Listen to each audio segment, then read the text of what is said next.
Hi everybody, and welcome back to Harry's Music Room. This is part 3 in my series of deep dives into the Terry Kath era of Chicago, um, which I think is going to take me through 10 or 11 albums, I think.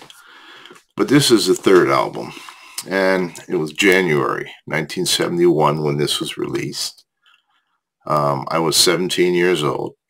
My favorite bands were the Beatles, the Monkees, Chicago, and Three Dog Night. And that was it. That was what I heard every day on the radio. And when new records came out, I went out and bought them. So this is what Chicago 3 looks like. This is a reel-to-reel tape. And what's interesting is the track listing on the reel-to-reel is different than the track listing on the album. And I can only assume that they did that to make it fit evenly on both sides of the tape. But it is different, and I didn't realize it until I started doing this research for this album. But this 2-album set, the text that you see here is all, or was all handwritten by these two women that went by the name of Poseidon Enterprise. And they pretty much did, I don't know, the first 5, maybe 6 albums. All the liner notes and credits were in their handwriting. This particular one is a promo copy. Starting with this album, they had their own custom inner sleeves with lyrics. This was another 2-album set, so now we've got a fairly new band, and their first 3 records are all double albums. And like the second album that included a poster, this one also includes a poster. And what's unique about this is they're dressed as different soldiers from different eras. If you can see that. And then in the bottom right here, what that is it's the number of casualties from every war up until the time that this album came out. They were getting pretty political. They were a little political on the first album. Second album, a little bit more. But this one, they really came out strong. It was, in my opinion, it was a pretty political album. They called this was an actual flag that a woman sewed for them. And they called it the Tattered Flag cover. So with Chicago 3, they continued to use the Coke style logo, the Chicago logo, which they became famous. That was it. It would be on the cover of almost all their albums. So that's it there. They had been on the road for nonstop for a year after the second album. And they were pretty exhausted by the time the tour was done, and they came off the road to go into the studio. Didn't have a lot of new material. They had written some stuff while they were on the road, but most of it was talking about how they didn't like being on the road, the way it made them feel. They were just glad to get back home. So once again, we've got a couple of suites that they call it, where they would have one subject matter and have 3 or 4 songs within that group that apply to that suite. So it starts out with a song called Sing a Mean Tune Kid, which is kind of a rocker. This starts out strong. It's a Bobby Lamb song.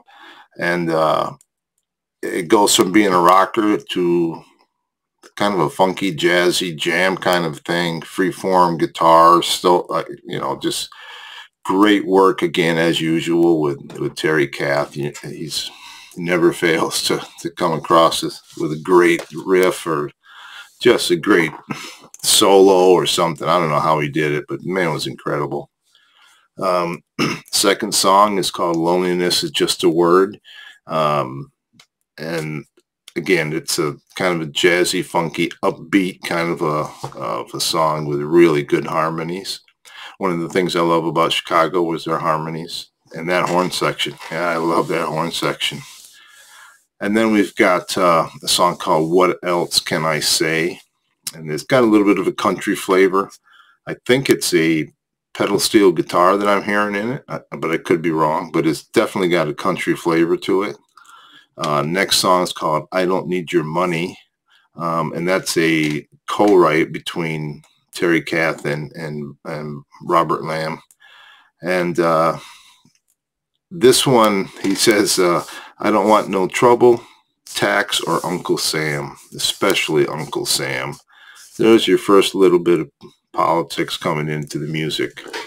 And then we go to side 2 for our first suite. And it's called "Travel Suite." And this was inspired by the boredom, loneliness, and beauty of the road, they said, after nearly a full year of being on the road and touring. So Travel Suite starts out with a song called "Flight 602." And it's about a flight to Canada. And I love it. It's one of my favorite songs on this album. Got a little bit of a country flavor to it. And they're singing about B3s and Leslies going round. And I love the sound of a B3 and a Leslie. So I picked right up on that when the album came out. And it's always been one of my favorite songs on this album. And then it goes into "Motorboat to Mars," which is basically just a drum solo by Danny Seraphine. And then from "Motorboat to Mars," it goes into "Free." And "Free" is kind of a rant where I want to be free from all the worries. I want to be free from this. I want to be free from that. And so you get the idea. But this was released as a single, which I probably wouldn't have picked that as a single. But anyways, it went to number 20 on the Billboard charts. And then we have "Free Country," which is a piano instrumental with a flute. It almost gives you that feeling like you're watching a Disney movie and there's butterflies going around the flowers and the forest, that kind of stuff. And then it goes into a song called "At the Sunrise." Piano-based song, really pretty song, pretty love song, great harmonies. I love that one. And then a song called "Happy Because I'm Going Home." And if you've watched my other videos, you knew it was going to happen. Yep, more cowbell. But this is a real feel-good song, and because he's happy because he's going home, he's getting off the road. There's really no lyrics to it. It's just a lot of da da da da da da da da da da da da while all the horns and everything are going, and this goes on and on and on. But it's just a nice long jam with the flute and the guitar and the drums. I mean, just a killer song. I like it. Very good. That's what I said about going back and listening to these records again so I could do this deep dive. I'd forgotten how great some of these songs are. It was nice to go back and revisit them. And then we go to side 3 for a song called "Mother." Real fast-paced songs. Just kind of goes into a free-form jazz funk kind of a thing. Typical, Chicago, what they do. They'll stretch it out, and it really is jazz, but it's rock too. So I can't recommend it enough. If you're a fan of horn sections, you've got to check out these 3 albums so far that I've talked about. And then they do a song called "Lowdown," which was a rare co-write between Danny Seraphine and Peter Cetera. And this was also released as a single. This one, I think, it says went to number 35. So it didn't do as good as "Lowdown." And I thought this was a better, I mean, not "Lowdown," but "Mother." No, which was it? Oh, let's see. Which one was it that went to the, let's see, where was it? Maybe it was Mother. Anyways, I digress. We go from Lowdown into one of my favorite parts of this album, and that's another suite. It's called An Hour in the Shower. And it's got these are the song titles: A Hard Rising Morning Without Breakfast, where he sings about not getting his spam. He loves his spam and his hash. And then Off to Work After Breakfast, and then Falling Out, just hanging out, I guess, at work, and then Dreaming Home, and then The Morning Blues Again. And all of this all is like one big song. But The Hour in the Shower, where he talks about just letting his feelings and his thoughts and his whatever may have happened to him that was bringing him down, he just washes it all and watches the blues go down the drain. So then we go to side 4 with another suite called the Elegy Suite. And this one starts out with a long poem about when all the laughter dies in sorrow.